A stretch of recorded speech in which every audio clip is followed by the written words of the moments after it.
This is Laura Narvaez on April 7th, 2025 at 2:06 p.m. Central Standard Time, interviewing Michelle Ried for the Voices of SMU Oral History Project.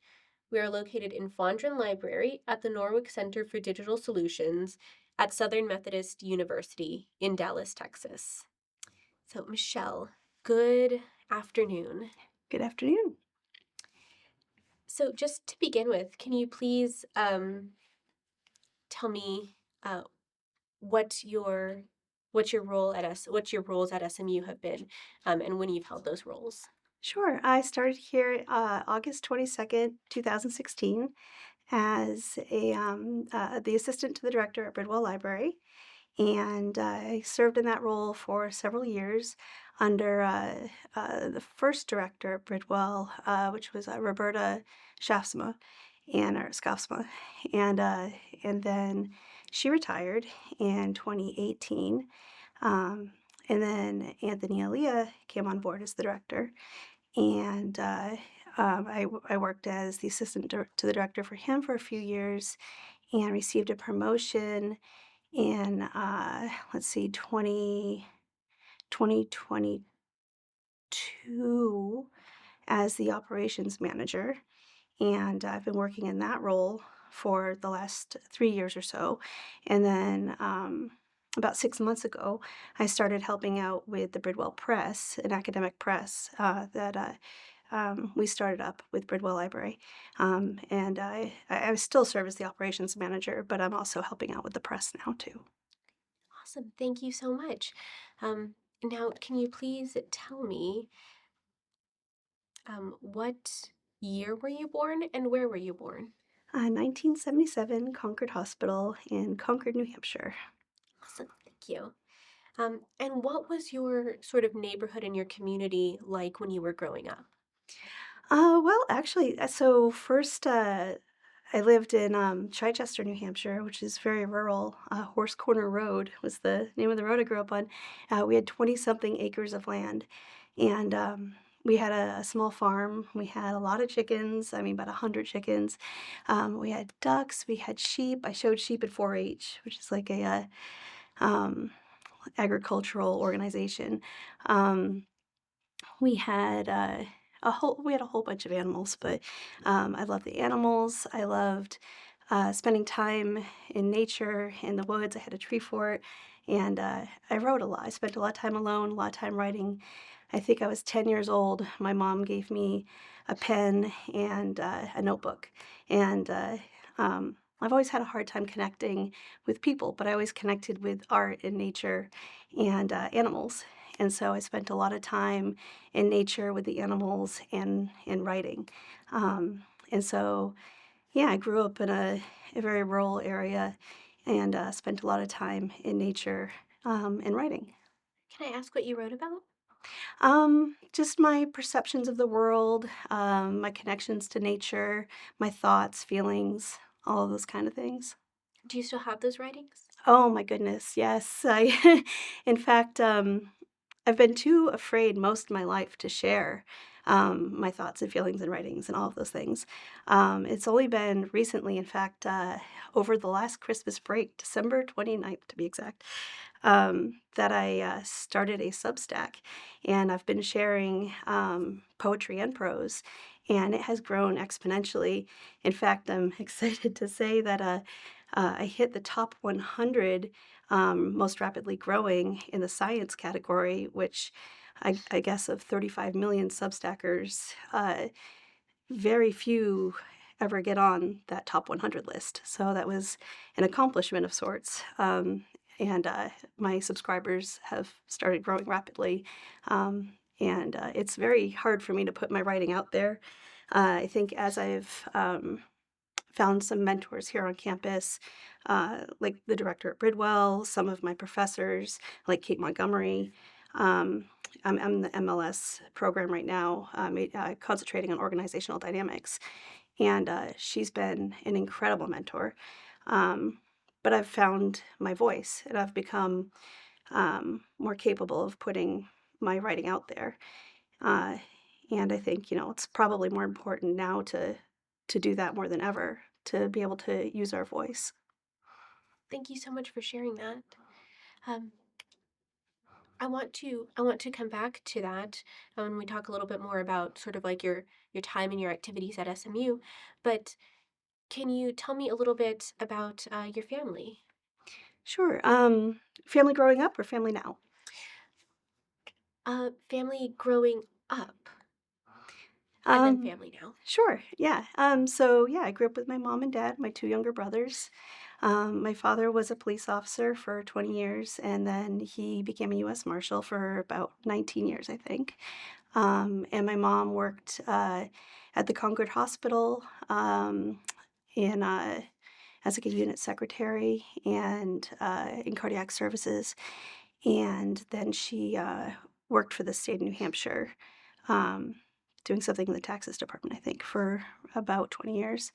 And I have two younger brothers, and one is married with 5 kids and doing very well. And they both live in they all live in New Hampshire, I should say. My mom and dad and both brothers. And then my other brother has a girlfriend, and they have a nice house. And yeah, they all live in New Hampshire. Lovely.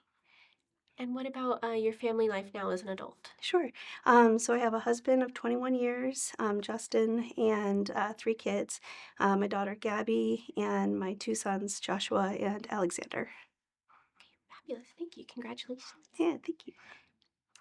And when you were young, did you know what you wanted to be or what you wanted to do when you grew up?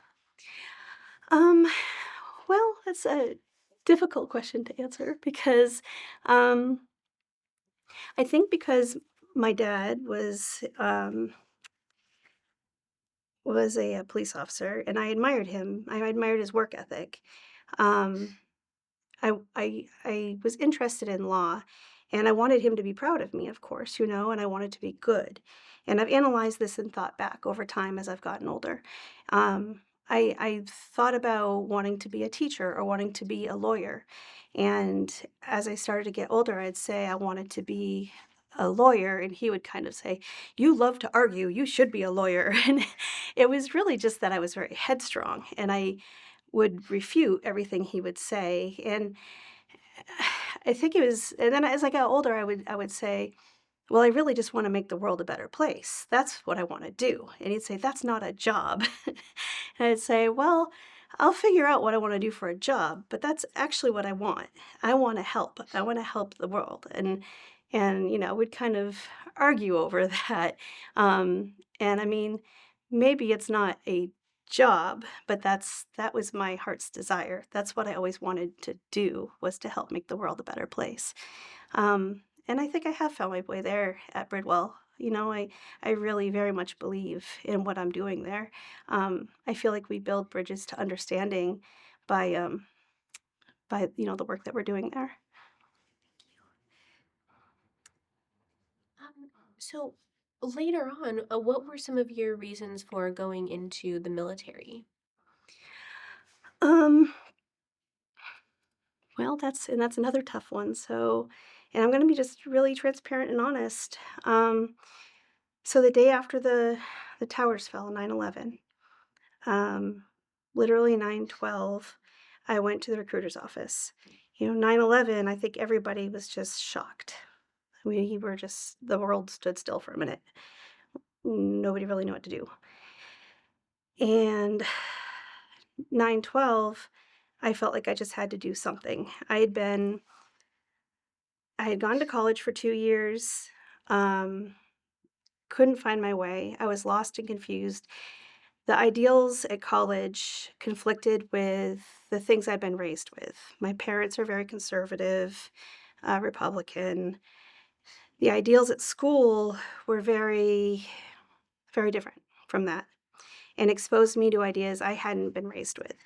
And so to succeed at school, I had to grow in different ways from the ideas I'd been raised with, and that conflicted. And I didn't know how to make my parents happy and grow in that way at the same time. And I ended up failing out of school after 2 years. Um, and so I ended up just going out with friends and going out drinking and doing all of that when the towers fell, I was probably about 21 years old. Um, but then when that happened, it shook me, and I said, "What am I doing? I'm just running around goofing off, I'm not making the world a better place. And that's what I always said I wanted to help do. So I don't know if joining the Navy is the right thing to do, but I need to do something. So the next day I went and I joined the Navy. Um, and I mean, I still don't know if that was the right answer, but it was something. I just had to do something. Thank you.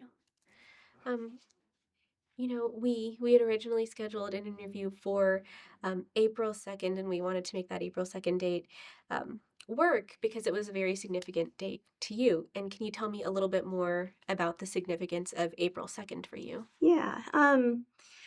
So when I joined on September 12th, I was entered into what's called the Delayed Entry Program.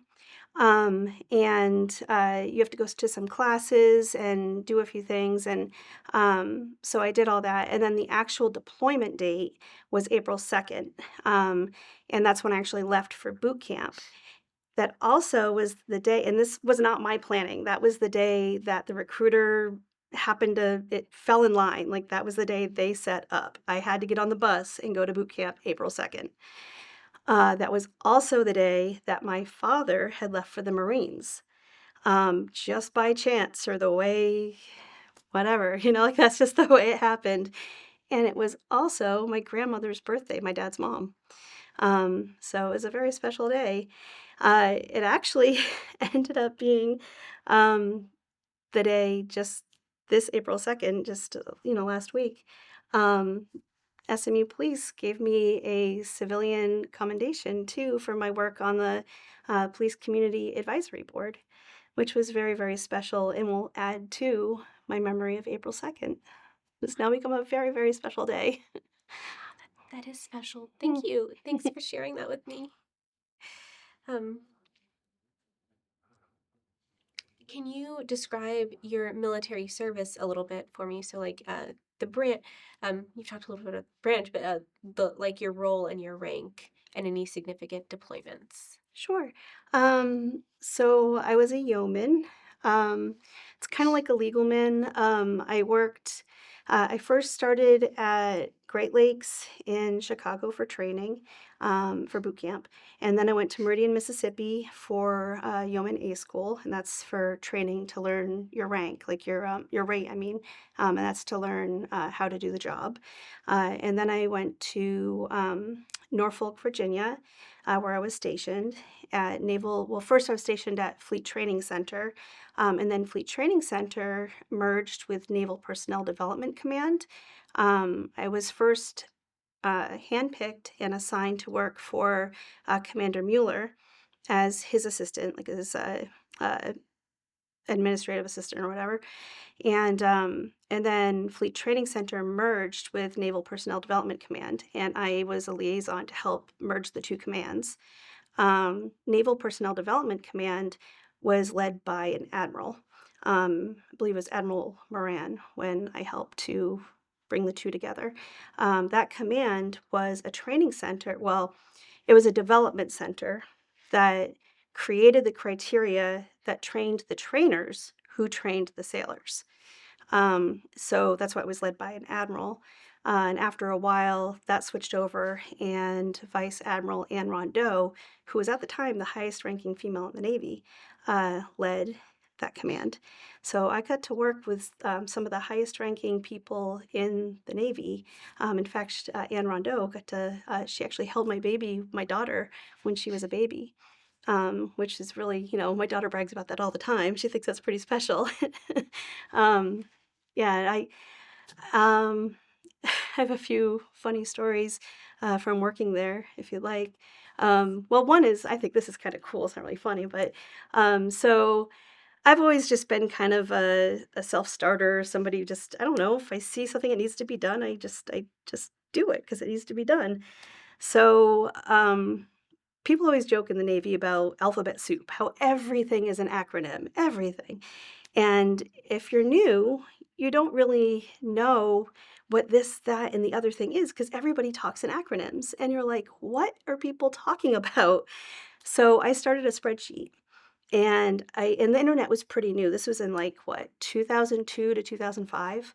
So the internet was fairly newish. There wasn't a whole lot online.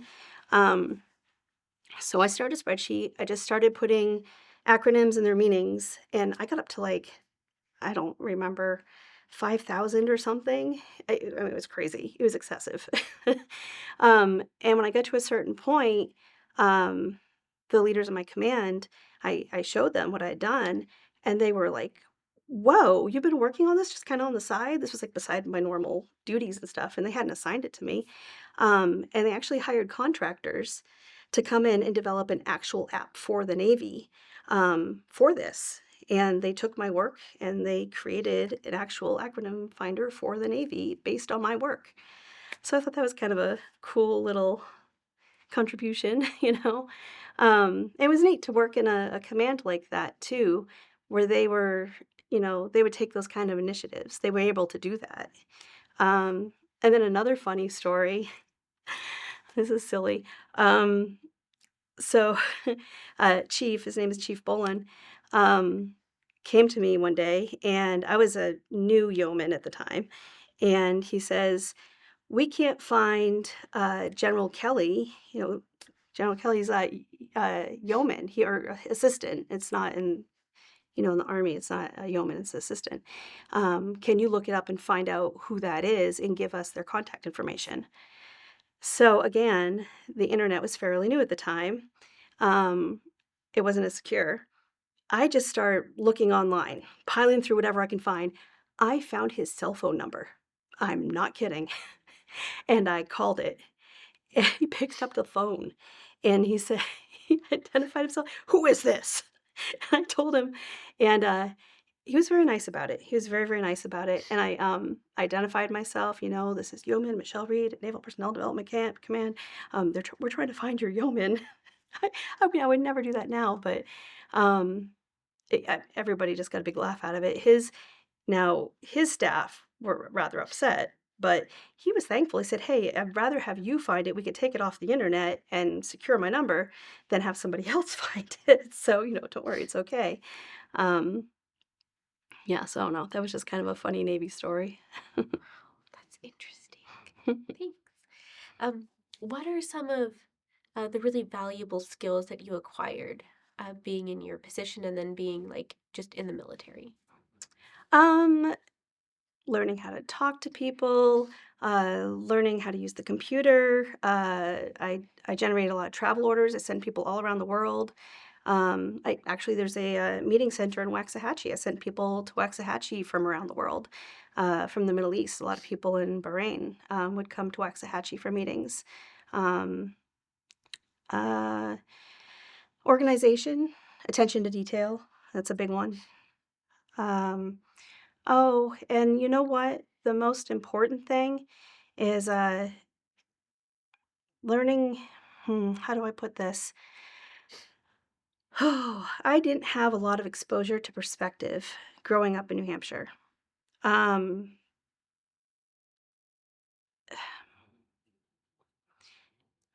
New Hampshire's very white. It is. I don't know how else to say it, but it is. You know, I didn't know what I didn't know. I lived in a bubble, and I wanted to know, but until a lot of things, if you don't have the experience, you don't know. So being around people who didn't look like me, who didn't grow up with the same experiences as me, helped me to actually understand. I mean, not fully. I can't walk in someone else's shoes, but to k- to feel it in a different way, to hear them, to empathize more. Um, I've always cared, but when you know somebody, you're not as distanced. It's not just hearing their story in a book or on TV. It's a heart to heart thing. When you know somebody personally, you connect with them and you build friendships. And in the Navy, especially, or any military, I assume, um, any military branch, you become almost like a family. And so when you build connections like that with people who are different from you, it really changes your outlook and helps you to understand perspectives outside of your own in a very different way. Thank you for sharing that. Hmm. It's really good. Were there ever any challenging moments for you in the service? Yes, being a woman in the military is very difficult. I mean, same in the business world, right? I mean, you have to work twice as hard to be taken half as seriously, and you will be objectified. And, I'll tell you about two incidents. One, there was a first class petty officer in my office who didn't know how to do some things in Excel. And I said, "Oh, well, you just do this, this, and this, and it'll come out 10 times better, and I can help you with that." And he said, "Oh, sure, thanks." So I did it. And the lieutenant pulls me into his office and says, "Did you do this? This looks like your work." And I said, "Yeah, he needed some help. It's okay. I don't mind." He said, "Okay, thank you, but I assigned it to him. Next time, let him do it." I said, "Okay, no problem. I'm sorry. I was just trying to help."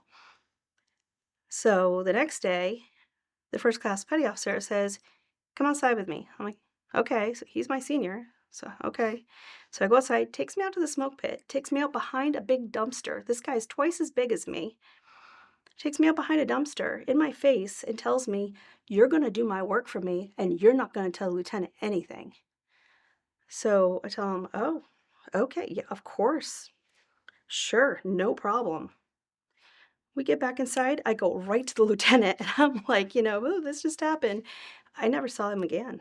I don't know what they did with him, but they got rid of him. Um, so yeah, that happened. And then before that, in boot camp, there was another incident. Um, so in boot camp, um, you're assigned different duties in the kitchen. They teach you different responsibilities by taking on different chores in the kitchen, uh, in the galley, as they call it, as part of your training. So they had assigned me as like the captain of the dish area. So there's like six different stations or something, and I was in charge of all of it. So I had to watch all the different people and assign them roles, and then like manage it, oversee it, make sure everybody's doing what they're supposed to do. So these two guys, kind of the same thing. They're like, "Hey, we need to talk to you for a minute." I'm like, "Okay." So they take me in the back. I never should have gone in the first place, but I was young. So I go in the back and they're like, "We're not gonna work.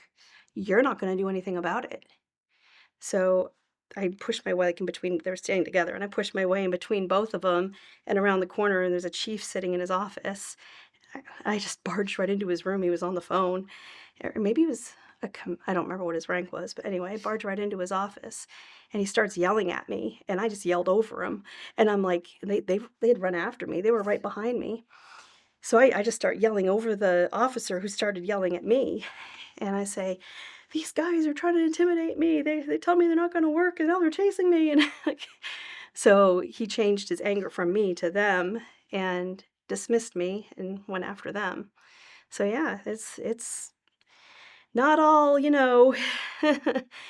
easy and wonderful, and there are a lot of really great things. And I mean, I have wonderful benefits now. I've enjoyed the education benefits, the health benefits. There's a lot of really great things. But there definitely were some tough times where I had to be tough to get through it. Were they dismissed or did they stay on, like, in that same I mean, I didn't see them. Not to say that they didn't stay on. I don't know, but they didn't bother me again. fabulous. I'm sorry that happened. Oh, That's well, terrible. thank you, but I handled it. Did that you did. Um, can you tell me a little bit um about what brought you to SMU?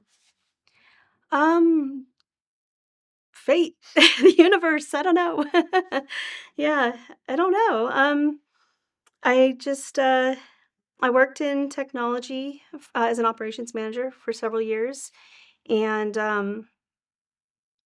I was the I had owned a company, and um, our biggest contract had kind of expired and they had gone another direction, and I needed a full-time permanent position and was looking for something that was in alignment with the skills I'd acquired, and found this position. And I mean, I have always loved, I told you, as I said, I love to write, I love books. Uh, I've always loved libraries. It's been my sanctuary.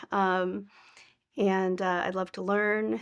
Uh, so, I mean, and I've always been, in school, world religion was my minor. So, it's just, this has really been the perfect fit that I never knew I always needed.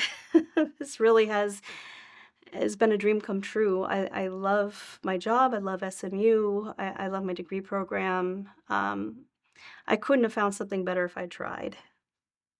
It's fabulous. Mm. And then how did you get started with the MLS? Okay. Um, well, I read and write all the time for fun. I write essays and poems and short stories. It just oozes out of me. I can't stop it. It's almost a madness. I can't I can't help myself. And so I figured I might as well get a degree for it. I mean, I'm doing it anyway. I'm reading anyway. I'm writing anyway. So why not get a degree for it? I might as well. And I take classes here and there all the time anyway. I've taken various courses. I have benefits through the military, and I'd exhausted all of those. So, yeah, I don't know. I figured I might as well. And then I looked at the classes for the MLS program, and I was like a kid in the candy store. Every single one of them, I'm like, oh my goodness. The hardest thing about it is trying to decide which classes to take, because I actually want to take every single one of them. Can you tell me a little bit more about sort of your responsibilities and your day to day, your work day to day? Yeah, right now, the second today, I was working on the Bridwell Quarterly, which is a quarterly magazine that we produce. I do all the layout and design for it. And usually it's about 60 pages or so. This edition's going to be closer to 80 or 90 pages. And it's becoming more of a catalog. It's a lot of work, but I love it. It really is a lot of fun. It's a lot of creative work, which I enjoy. But that is one of maybe, I mean, 50 jobs that I have. I also do a lot of the marketing for our events. Um, I manage a lot of the fiscal responsibilities for our library. We have another staff member who does the other half of our fiscal responsibility. So there's only certain things I do, but I make a lot of payments. Uh, the Bridwell Press, I'm doing a lot with that as the operations manager. I, uh, I'm busy just 24/7. I don't know. I'm the building manager, so, everything and anything that goes on inside the building. We're about to undergo another $2.5 million in renovations, and I'm helping to drive that project. Um, and there's a lot to that. So, in helping to manage the budget and um, all the reports and everything for that. And yeah, I mean, there's just too numerous to mention. There's a lot of responsibilities and duties associated with my position. You Can you tell me a little bit more about Bridwell Press? Yeah, so actually we're gonna have a lead presentation on April 30th. I've been working, that's another thing I'm doing right now, actually.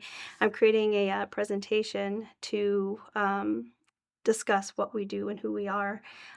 We are creating books for different groups that we call series. The director of Bridwell is leading the press. We work with the English department here at Bridwell. That's one of our, I mean, at SMU, that's one of our series. We have a Methodist series. We work with the music department um, at Perkins. Um, we're doing a journal with them. And there's like 11 series altogether anyway. So, um, and we're doing some art books, with a photographer, a well-known photographer, and I'm really excited about that book. It's gonna be beautiful. So there's a variety of things that we do, and I think the idea is to find voices that need to be lifted up who might not otherwise have an opportunity to have their books published, and provide the opportunity for them to bring their voices to the light and give them that spotlight. And Bridwell takes care of the cost and the work and everything. And publishing a book is a lot of work. It's a long process. And so I'm helping to develop the processes for the Bridwell Press. So that we can make it more streamlined, everything from I help to write the contracts and work with SMU Legal and, um, you know, uh, there's a lot to iron out. There are a lot of intricate pieces to it that you might not know, like, from the front end of the house, with the back end of the house. There's a lot of little pieces to it. It's like a machine. And so we're putting that machine together as we go here and figuring out what needs to be done in order to make a more smooth process. And it's working, it's growing. We only published a handful of books in 2022 when we started. And as we grow, you can see the list of books growing exponentially. And by 2026, I think the list has grown to like 25 or something that we expect to have published. Fabulous. Yeah. Thank you. What is sort of your interaction with other students on the campus? Um, Not a whole lot of interaction with students directly. I'm more behind the scenes. But of course, whenever I see students in the library, I'm always eager to greet them and say hi. But yeah, I'm up on the second floor at Bridwell, kind of tucked away in my cave and working on behind my computer all the time. And then what about staff and faculty members? What are your relationships like with staff and faculty? I work directly with a lot of staff, specifically on and some faculty, mostly staff. We are working with some faculty on the press, especially, and some faculty in other aspects as well. But yeah, I work with all of the staff, especially at Bridwell, on every project, really. From our events, coordinating every detail of every event, and everything that we do. We're really a good team at Bridwell. Everything is done together. So we interact daily. Rarely a day goes by that we don't all do something to help one another. So that's a daily occurrence. Um, and in fact, right now we have an event coming up on April 17th, and I'm working with special collections for that. And then May 29th and 30th, we have the DeGoyer Conference coming up, and I'm working with our conservator for that. So yeah, there's a lot of interaction there. Thank you. Um, can you tell me sort of about the benefits that came with your employment, and then if those benefits have changed over the years? I mean, we um we have a lot of vacation and sick time. I know that's fantastic. I can't seem to I'm too busy working to use it all, which is a great problem to have, It's wonderful. They're very, very generous with that. Um, I think health insurance is a challenge because even though, again, SMU is very generous with the amount they pay towards. I've just did my taxes, so I see how much SMU contributes. But it's just health insurance is a challenge. They don't cover much. It's high deductible, so it's difficult. But the tuition benefits are amazing. I don't pay tuition. SMU covers it. And I'm just taking one class at a time, so I don't have to pay taxes on it. And another benefit, I don't buy my books. I just use what SMU Libraries has. And then if they don't have it, then I get my books through ILL, which is Interlibrary Loan. If we don't have it, we can source it from another institution and borrow it. So that's a wonderful benefit as well. Thank you. Yeah. Um, So, do you know, or like, are you in touch with any other anyone else from the service or any veterans who attend SMU or work with SMU? Um, yes. So Robert Edwards was our custodian at Bridwell, and he just passed away in February. He served 2 tours in Vietnam, and I'm glad you asked that question because we loved him very, very much. I think he was 80 years old. He was in the Air Force. Um, he, uh, he serviced airplanes, he fueled airplanes, for Air Force One. He served during the Reagan administration, and he said he's met all kinds of dignitaries and everything. He used to tell us stories all the time. He was a good man. He served SMU for, oh, was it 18 years, I think, as our custodian. Um, yeah, and he just passed away. But he deserves recognition. He was a veteran too.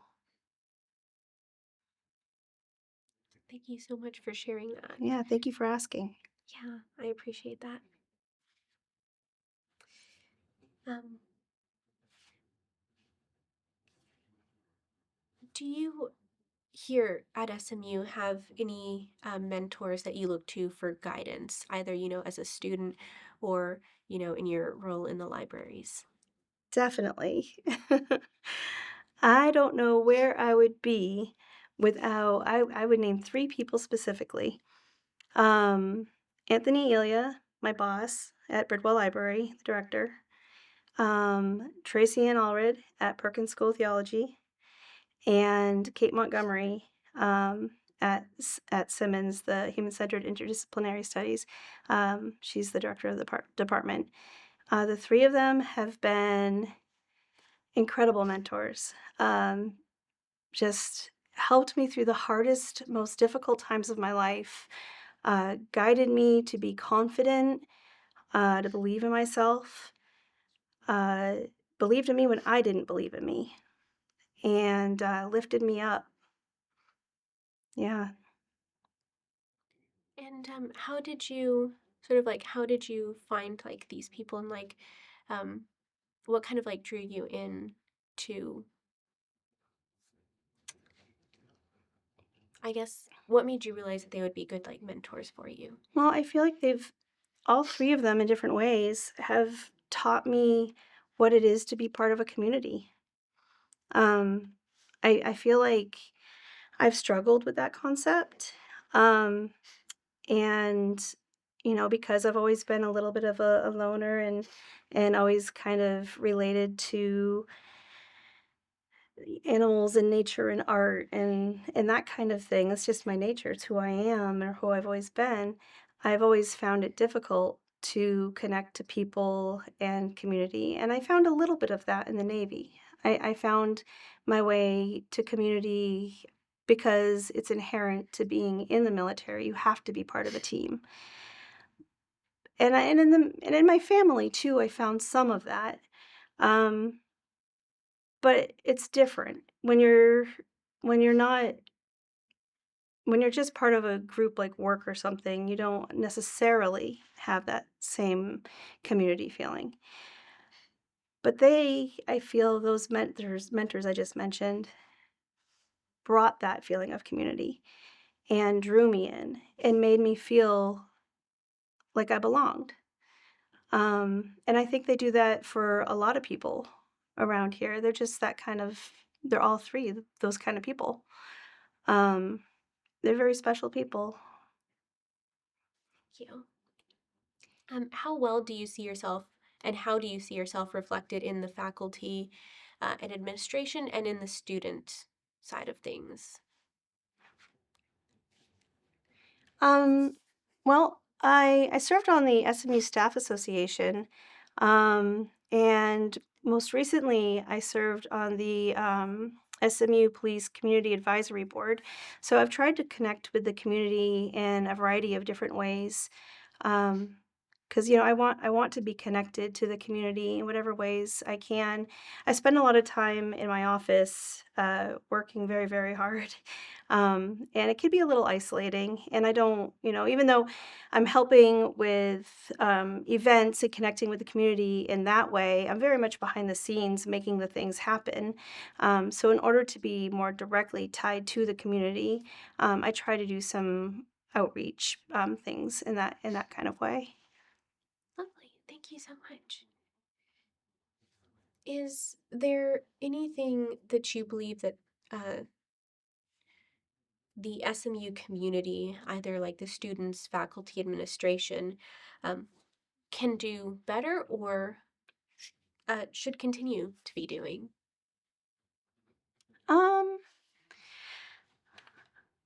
I think we just need to remember who we are and keep on pushing to be who we are no matter what.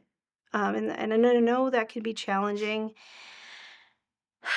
because rules can change and restrictions make it hard sometimes, because, we have to jump through certain hoops, and we have to jump through those hoops because money talks.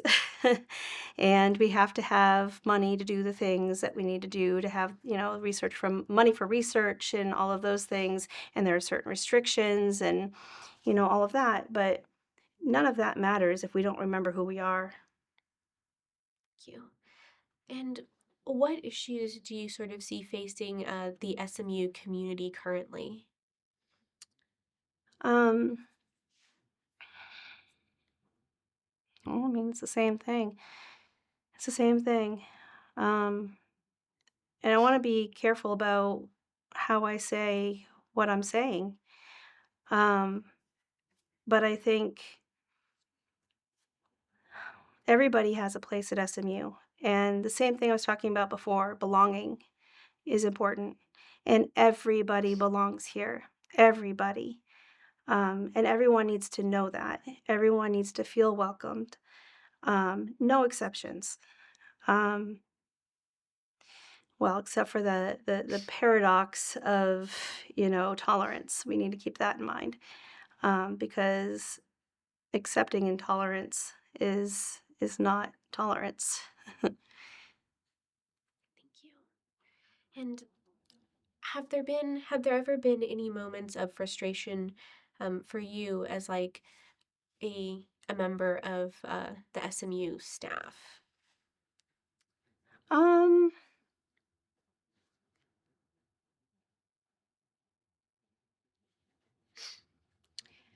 Not specifically, I don't think. Um, Overall, no. No, I mean, I'm sure there've been fleeting moments, but so far so good. Um, you know, things ebb and flow, things rise and fall, but overall, I think the institution is good. I think people care.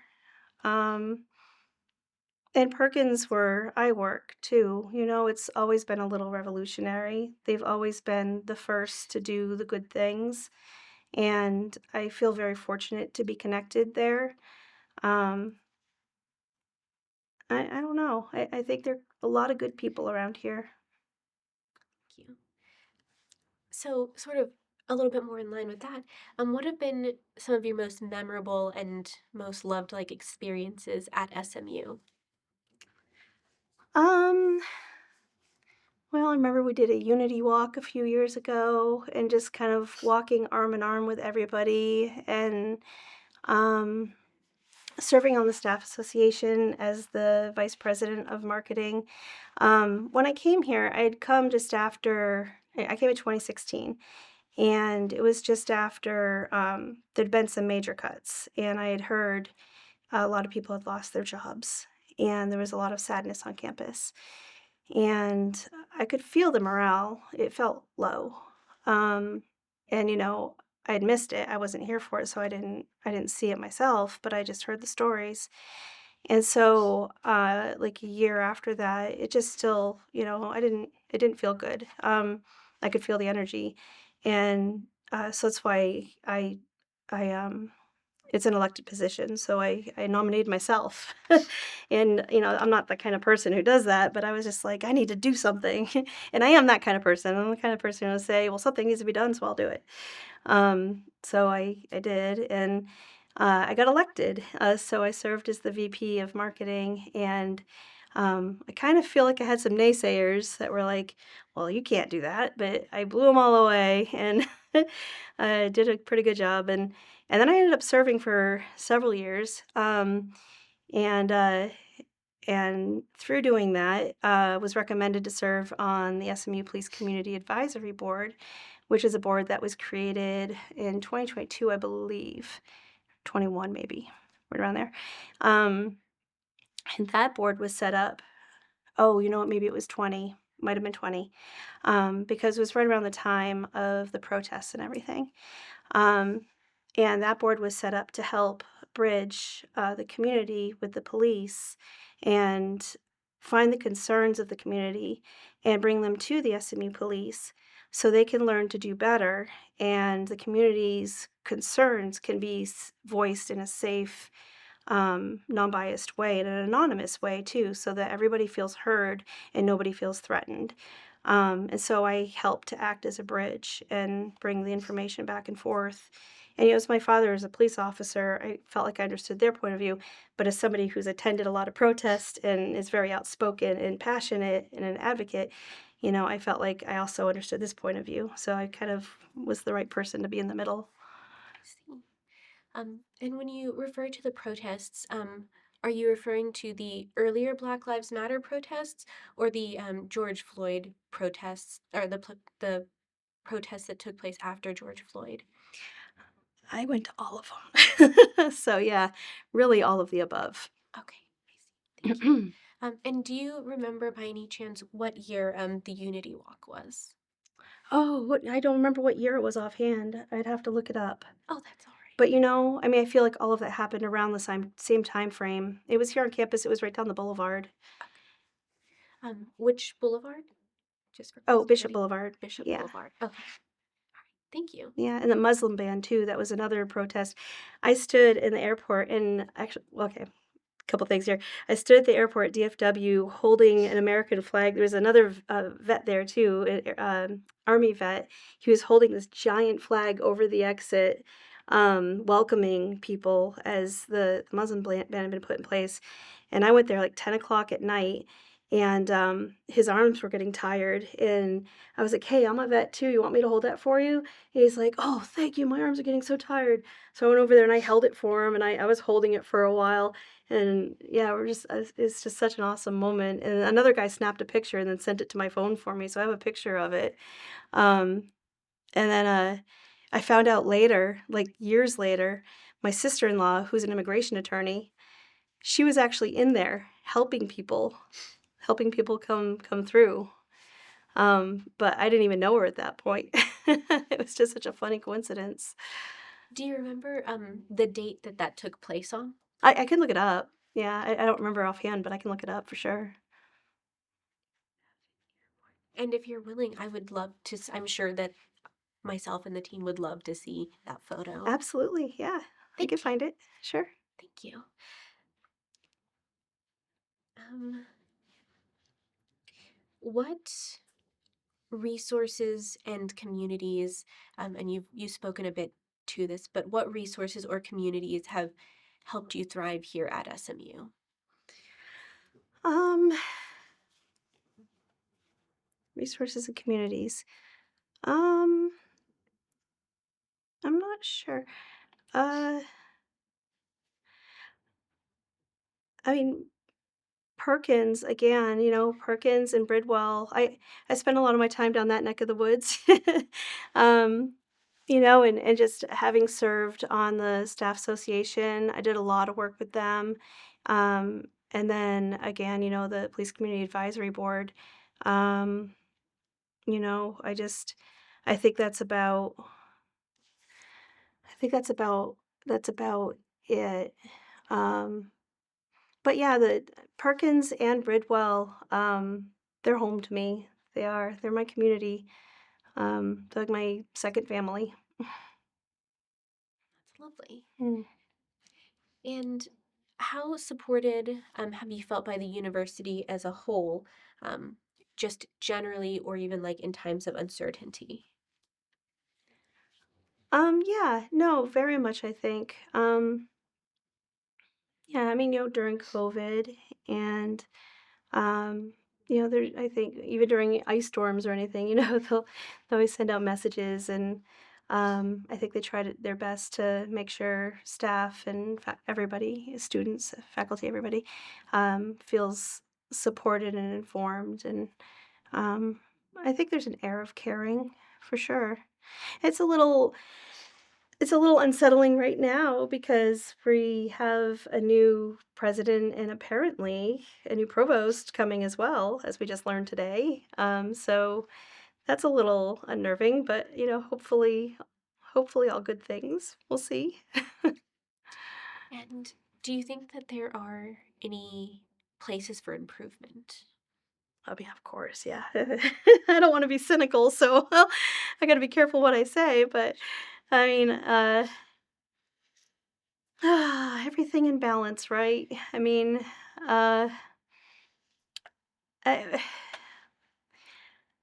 I need to learn to have a more positive outlook um on money, I think, because I'm very cynical about money and I worry about how it corrupts people.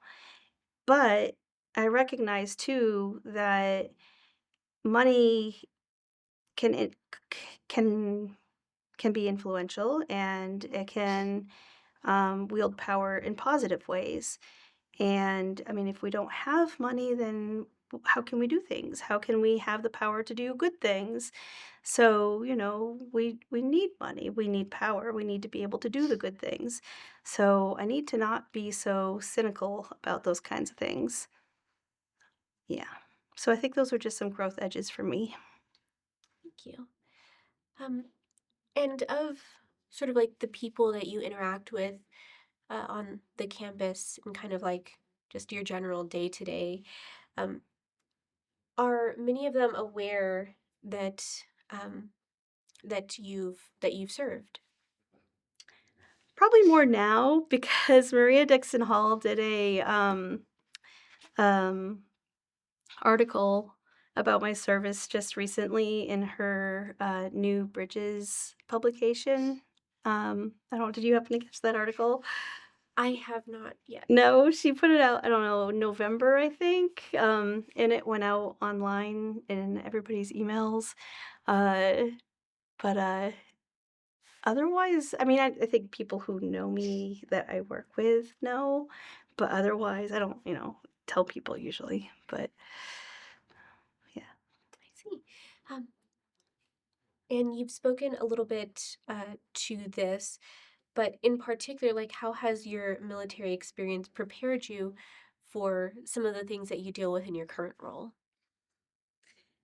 Um, you know, all the technical things, the attention to detail and all of those things are definitely important.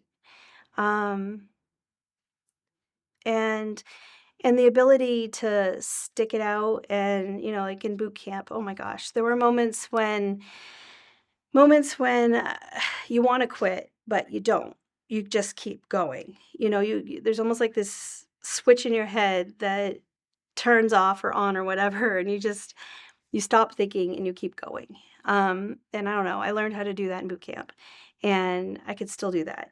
And sometimes to my detriment, maybe. I mean, maybe sometimes I should just stop, but I don't, and I just keep going, and I get things done. And I think learning how to push through hurdles like that is probably maybe I already had it in me. I think my grandmother instilled that in me, but I think I further perfected that in the Navy because, they kind of instill that in you, like, "No, you're gonna get that done," like, so I kinda probably went further with that in the military. But again, I'll go back to the whole perspectives thing because I think that was the most important thing. If I hadn't, even though I've always been the kind of person who cares, caring isn't enough. You have to have the experience. You have to learn by actually being around people who are different from you and bonding with those people. In fact, that's why when we moved to Dallas 19 years ago, just about 19 years ago, um, some of my family wanted to move to North Dallas and stuff, and I've stayed in South Dallas the whole time because I'm like, I now crave diversity. I need it. I don't want to live in a different environment now. Like, I don't want to go back to that ever again. Like, it's just not comfortable to me. And my kids are the same way. Like, they don't want to be. They don't know anything else. They I mean, now they've grown up around the friends they have and everything, and I wouldn't dream of moving them. They love their school, they love their friends. Um, I don't know, and that was very important to me to have my kids grow up around people who have different religions, who look different from them, who have different experiences, and we talk all the time about different perspectives and all the things, just all the things. Social justice is very important to us. That's a daily discussion. We have deep talks in the car on the way to school almost every single morning. Um, and I don't know. I don't think they get tired of it. We have great conversations. Fabulous.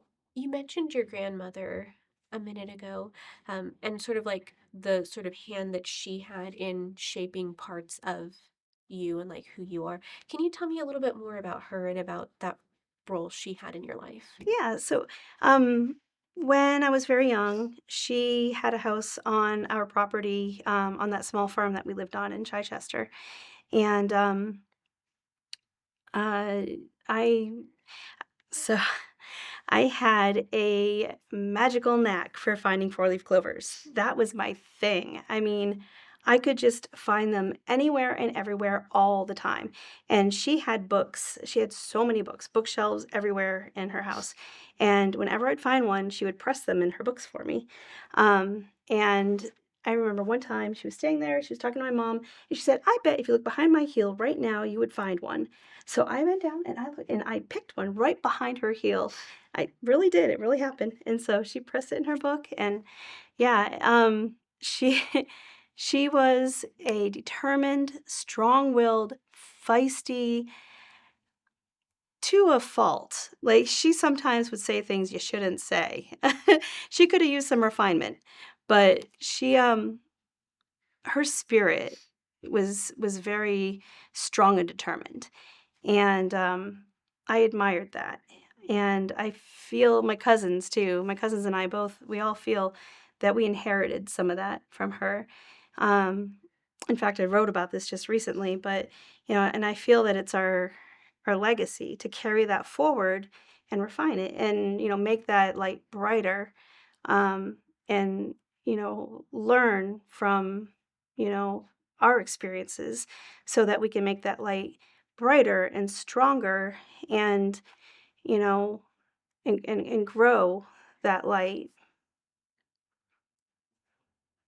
Thank you. I appreciate you sharing that about her. So, um, years later, after you had served, did you encounter any challenges transitioning from military life to civilian life? Yeah, I did. So, I got married and had my daughter, and my husband stayed home with her for the first year while I was still serving, and I came to the conclusion that I missed my daughter too much, and it was time for me to get out. So I went ahead and I didn't renew, I didn't reenlist, and I let my service end, honorable discharge and all that. And even though my lieutenant tried to guilt trip me, and he goes, "Oh, well, "Fine. You wanna raise your daughter, not serve your country." And I'm like, "Really?" He was just, he was just teasing me. But it's like, "Yes, I need to go. I need to." Um, so, yeah, and that it was really hard. I actually, I fell into a bit of a depression. When you join the military and you learn all the customs, and it kind of becomes a part of who you are in a way, um, it's very hard to transition out of that, I think. And I'm sure everybody has their own experience. But for me, it was very hard. And I've heard from others too that it's been hard for them. And I'm sure the longer you're in, the harder it is to transition out. In fact, there's a program called TAPS. I'm trying to think what that stands for. It's like a transition assistance program, something like that. Um, but they try to help you to transition out anyway. And, even to this day, though, when you're walking down the street, you're supposed to carry everything when you're in the military in your left hand so that your right hand is free so you can salute an officer when you're walking down the street. And to this day, when I'm walking down the street, I have to have my right hand free. I mean, if I'm carrying a box and I can't, that's fine. But if I can, I will have 5 things in my left hand so my right hand can be free because it just feels really wrong, like, awkward to me to carry something in my right hand. And then also, if I'm walking with someone else, I will sync up my steps with them like I'm marching, and I don't even mean to, but then I'll, like, notice it and I'm doing it. Just my brain, like, just automatically does it, just different things like that. Um, and have you ever faced any challenges related to any accommodations that you might need for? Um, well, I mean, I do have a 30% service-connected disability, but I get, free services through the VA, and they've been wonderful. So they take care of everything, and I'm very thankful for that. So that hasn't been a challenge, thankfully. They've been accommodating, and they've been wonderful. Well, the only caveat I would extend to that is that the VA as a whole for all women needs to do better with women's health because historically in the past more men have served than women, although today there are plenty of women serving, so there is no excuse. But they haven't caught up. They do not have adequate women's health services, and that really needs to change. Thank you. Um that's really important to know. Thanks. And then in terms of sort of the university, SMU, how well do you feel that veterans as a whole are represented here on our campus? I mean, I think they go above and beyond. I wouldn't personally expect SMU to recognize my service at all because it was before I was here. I don't know. So the fact that SMU does anything is just really kind and thoughtful, I think. Um, it just kind of surprised me to know that SMU thought of that. Uh, and has I guess there's a lounge in Hughes Trigg that I've been to, for veterans, and, yeah, there's quite a bit, so I don't know, it's pretty special. It's nice. Thanks. And we've touched on this a little bit, um, and if this is something you would prefer not to get into, that's totally fine. But current events being what they are, there's a lot of conversation, a lot of contention surrounding the new U.S. administration and its initiatives. Um, have you been following those events, and how, like, as a former service member, how do you feel about those initiatives? Yeah, I'm I'm I'm scared for our country. Yeah, I mean,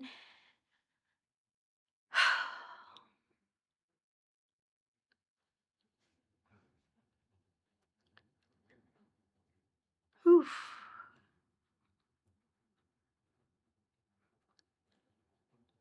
When I, When I swore in at the MEP Center, that's what it's called, in Maine, Portland, Maine, I stood there and I swore to protect this country from, all threats, foreign and domestic. Um, this is real. This isn't a joke. And I don't know if people are treating it like a joke or politics as usual. Uh, this is not a drill. um, yeah, I mean, I don't know what to say about it. This it seems unreal, and I think we're all in shock.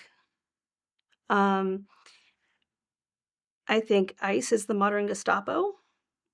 I think we're witnessing the days of Anne Frank. There's a reason we read that book in high school. It's going to require a lot of bravery on our part to do the things that we all know we need to do. We need to start reading Thoreau. We need to start remembering who we are. We got to stop waiting for someone to do something and start being someone and start doing something. We need to read more Dr. King and remember John Lewis, start getting into some good trouble. Nonviolent opposition, read Gandhi. Think about what those leaders have done before us. Follow in their footsteps. Be leaders. It's going to take action, not talking about it, not thinking about it, but doing. I mean, if world changes are shaped here, then let's start doing it. Let's start taking some action and changing the world, because it's not going to happen if we just sit around talking about it, philosophizing about it, writing papers. And it's hard to say, it's hard to do, but if somebody doesn't do it, then we're in trouble.